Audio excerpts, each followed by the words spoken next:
तो जो हम अपनी प्रीलिम्स की सीरीज़ स्टार्ट किए हैं उसमें ये थर्ड वीडियो है। ये 2026 के प्रीलिम्स के लिए स्पेशली ये वीडियो बनाई जा रही है। वैसे भी आप ये फ्यूचर में भी आगे आपको काम आएगा। इसमें हम 2025 के प्रीलिम्स में जो हुए थे उसके पीवाईक्यू को डिस्कस कर रहे हैं। इससे आप एलिमिनेशन टेक्निक्स के बारे में सीखेंगे, यूपीएससी के ट्रेंड्स के बारे में सीखेंगे। इससे आप जो क्या क्या कोर एरियाज़ है जहाँ पे आपको ज़्यादा फोकस करना है वो समझेंगे।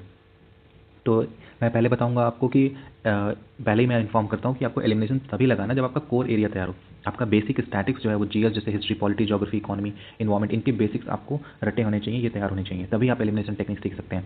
क्योंकि फिर ऐसे अंधाधुन ये तुक्का मारने वाली चीज़ नहीं है। यहाँ पे आपकी नॉलेज सबसे पहले आते हैं, फिर उसके बाद से जो टेक्निक्स है एलिमिनेशन टेक्निक्स वो आप उस पर लेयरिंग होती है उसकी। तो अभी हम इस क्वेश्चन पे डिस्कस करेंगे। ऑलरेडी हमने 2 वीडियोस देख लिया है तो आप उसको भी देख सकते हैं। थर्ड क्वेश्चन में क्या है, पहले आप अगर आप खुद से लगा सकते हैं एलिमिनेशन और ये आंसर कर सकते हैं तो आप पहले कर दीजिए, वरना मैं आपको ये बताता हूँ इसमें कैसे होगा। इस क्वेश्चन में क्या है कि जो ये क्वेश्चन पूछा है हम यहाँ पे फोकस करेंगे कि ये ऑर्गेनाइजेशन और किसके अंदर में काम आता है। ईडी जो है वो बहुत सालों से न्यूज़ में है, तो आपको उसके बारे में बेसिक इन्फॉर्मेशन होगा कि ईडी किसके अंदर में आता है। ये बहुत बेसिक इन्फॉर्मेशन है। अगर आपको प्रीलिम्स में देना है, आप उसके लिए तैयार हैं, तो आपको इतना पता होगा कि ये होम अफेयर्स के अंदर में तो नहीं आता है, ये डिपार्टमेंट ऑफ रेवेन्यू के अंदर में आता है, मिनिस्ट्री ऑफ फाइनेंस के अंदर में आता है। तो ईडी का जो नॉलेज, क्योंकि हमने हमेशा हमने यही पढ़ा कि ईडी की रेड पड़ गई, तो रेड कौन डालता है, जो इनकम टैक्स के अंदर में आता है वो रेड डालता है।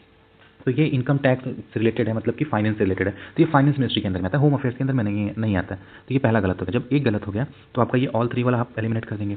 अब 3 ऑप्शन बचे आपके।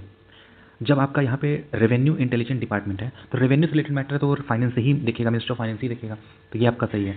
लेकिन आप इसमें थोड़ा कन्फ्यूज हो सकते हैं, ये जो सेक्शन है इसमें आप कन्फ्यूज हो सकते हैं। लेकिन हमको क्या है कि वहाँ प्रोबेबिलिटी लगानी होती है, क्योंकि आपको अगर कुछ नहीं आता है तो आप थोड़ा सा चांस लेते हैं, रिस्क, बिना रिस्क के आप यहाँ पे क्वेश्चन टैकल नहीं कर पाएंगे। तो इस वजह से हम पूरा फोकस हमारा इसके अंदर में है कि हाँ चलो ठीक है कि कस्टम एक्ट के अंदर में बना होगा, ऐसा हम ये प्रेडिक्शन कर लेते हैं, क्योंकि वहाँ पे चांस लेना पड़ता है।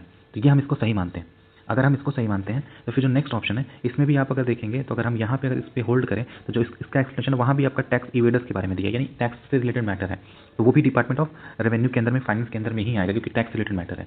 तो यहाँ पे हम चांस ले सकते हैं। हम ये नहीं बोलेंगे कि अगर आपके सेफ अगर सही है तो वहाँ पे तो आप इस पर जंप नहीं करेंगे, लेकिन आपको अगर चांस लेना है कि आपके जो क्वेश्चन आपको लग रहा है कि नहीं आपने बहुत ऐसे गलत किया है, तो कुछ 1-2 क्वेश्चन जो आप चांस ले सकते हैं, तो वहाँ पे आप ये चांस ले सकते थे क्वेश्चन को कि आप यहाँ पे मिनिस्टर ऑफ फाइनेंस को यहाँ पे सही कर सकते थे और ये भी ऑप्शन सही कर सकते थे। क्योंकि अगर आप इसको सही करते तो ये नन वाला तो गलत होता, अब 2 में ही डिलेमा था, 1 या 2। तो ये 2 के डिलेमा में आप यहाँ इन दोनों को सही मेजॉरिटी पे, आप जैसे जब 2 डिलेमा होता है तो आप मेजॉरिटी वाले को जाते हैं हमेशा, क्योंकि मेजॉरिटी वाला यूपीएससी का ट्रेंड है पीवाईक्यू का कि वो मेजॉरिटी वाला ही सही होता है। उस हिसाब से ये वाला सही था, ओनली 2 वाला।